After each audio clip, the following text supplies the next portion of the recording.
Check చేయండి. వర్మ గారు నమస్కారం. ఓకే శ్రీనివాస్ గారు, ఏంటి ఉత్తరాంధ్రలో రివర్స్ అట, చాలా హ్యాపీ న్యూస్ ఏమో మీకు ఈరోజు. సార్ ఇప్పుడు ముందుగా మీకు ప్యానలిస్ట్ అందరికి, కేఎస్ ప్రసాద్ గారికి, పెద్దలందరికీ కూడా నమస్కారం సార్. ఉత్తరాంధ్ర ఏంటి, ఆంధ్ర మొత్తం కూడా కొలాప్స్ అయిపోయే పరిస్థితి వచ్చింది సార్. ఇప్పుడు మన పెద్దలు ఎలా చెప్తున్నారంటే ఎమ్మెల్యేల పనితీరు బాగులేదు కాబట్టి ఇటువంటి అపవాదం వస్తుంది, ఇటువంటి రిపోర్ట్స్ వస్తున్నాయని ఇద్దరు మాటల్లో కూడా వాళ్ళు చెప్తున్నారు. ఇప్పుడు పెద్ద ఆయన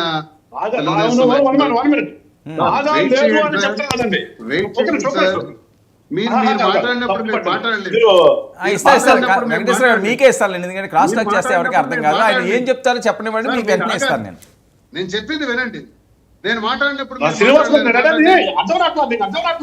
మీరు మాట్లాడినప్పుడు నేను మాట్లాడలేదు, సైలెంట్ గా ఉండండి సార్. సరే ఓకే ఓకే వినండి సార్. ఇప్పుడు విని సమాధానం చెప్పండి సార్. ఇప్పుడు ఏమైనా కొట్టుకోవడానికి వచ్చామా ఇక్కడికి? మాట్లాడటానికి వచ్చాం, సమాధానం చెప్పండి.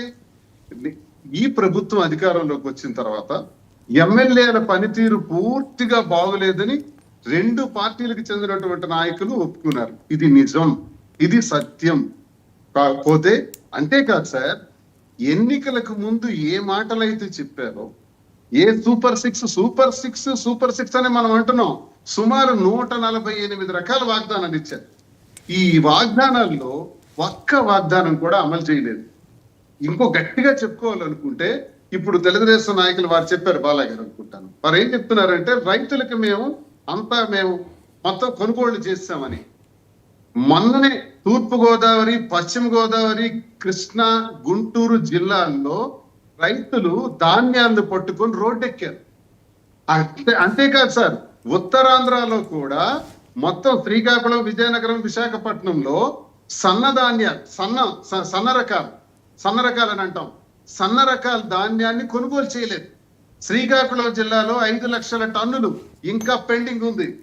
ఇంకా ప్రతి జిల్లాలో కూడా చూసుకుంటే 6 నుంచి 7 లక్షల టన్నులు కొనాల్సినటువంటి అవసరం ఉంది.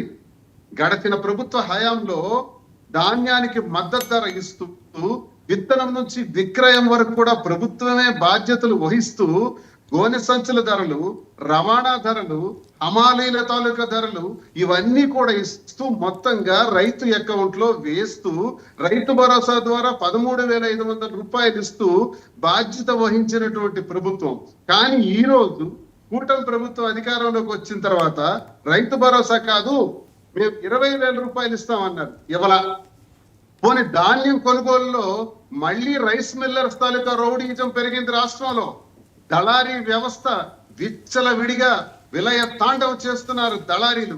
ఈ దళారీలు రైతుల వద్దకు పోయి గిట్టుబాటు ధర రాకుండా రైతుల నడ్డి విరగొడుతున్నారు ఈ రాష్ట్రంలో. సన్న రకాల ధాన్యం కొనుగోలు చేయకపోవటం వల్ల రైతులు తీవ్రమైన నష్టానికి ఈ రోజు వెళ్ళిపోయారు.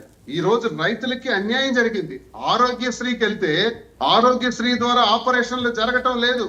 ఆరోగ్యశ్రీలో సుమారు 3,286 రకాల రోగాలకు ఆరోగ్యశ్రీ ఉండేది. ఆరోగ్యశ్రీ అయిన తర్వాత ఇంటికి వెళ్ళిన తర్వాత మందుల కోసం ఆరోగ్య ఆసరా కూడా ఉండేది సార్. ఆరోగ్య ఆసరాన్ని కూడా రద్దు చేసేసి ఈ రోజు అది కూడా లేకుండా చేశారు. ఆసుపత్రికి వెళ్తే ఆరోగ్యశ్రీ అనేది అమల్లో లేదు, మీకు ఎటువంటి వైద్య సదుపాయాలు కూడా ఇక్కడ జరగవని నిర్దాక్షణ్యంగా చెప్పేస్తున్నారు. ఇటువంటి పరిస్థితుల్లో ఎక్కడ చూసినా సరే ఈ రోజు వీడియో ఆఫ్ అయిందండి శ్రీనివాస్ గారు. ఓకే, ఎక్కడ చూసినా సరే అన్యాయం ఉంది సార్. సరే ఓకే, కాదు ఈ సర్వే ఏమన్నా మీ పాత్ర ఏమన్నా ఉందా ఇందులో? మా పాత్ర ఎలా ఉంటది? మా పాత్ర ఏంటి సార్ ఇందులో? మాకు సంబంధం ఏంటి? రాష్ట్ర ప్రజలందరూ కూడా ఒకటే చెప్తున్నారు, మాకు చెప్పిన మాట నిలబెట్టుకోలేదు, ప్రజలకు మోసం చేశారు, మాకు అన్యాయం జరిగింది అని ప్రజలందరూ తెలియజేస్తున్నారు. దాని మీద సమాధానం చెప్పాలి. సర్వేల గురించి వెళ్ళక్కర్లేదు సార్, ఎన్నికల్లో చాలా సర్వేలు జరుగుతాయి సార్. సర్వేల విషయం ఇక్కడ మాట్లాడొద్దు వర్మ గారు. ప్రభుత్వం అధికారంలోకి రాకముందు చెప్పిన మాటలు అమలు జరిగినాయా? ఏడాది కాలం పూర్తవుతుంది. 5 బడ్జెట్లలో 2 బడ్జెట్లు పూర్తి అయిపోయినాయి. 2 బడ్జెట్ సమావేశాలకి నేను హాజరయ్యాను. 2 బడ్జెట్ సమావేశాల్లో కూడా ఎక్కడ కూడా ఒక్క పథకానికి ఒక్క పథకానికి సంబంధించి కూడా బడ్జెట్ అలొకేషన్ చేయలేదు. Right.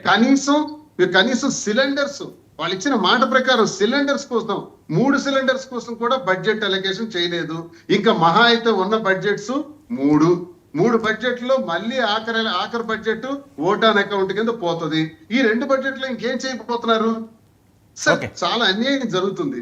నేను ఒక పౌరుడిగా, ఒక ఎమ్మెల్సీగా ప్రశ్నించడమే కదా, ఒక పౌరుడిగా కూడా నేను ప్రశ్నిస్తున్నాను. చాలా అన్యాయం జరుగుతుంది సార్.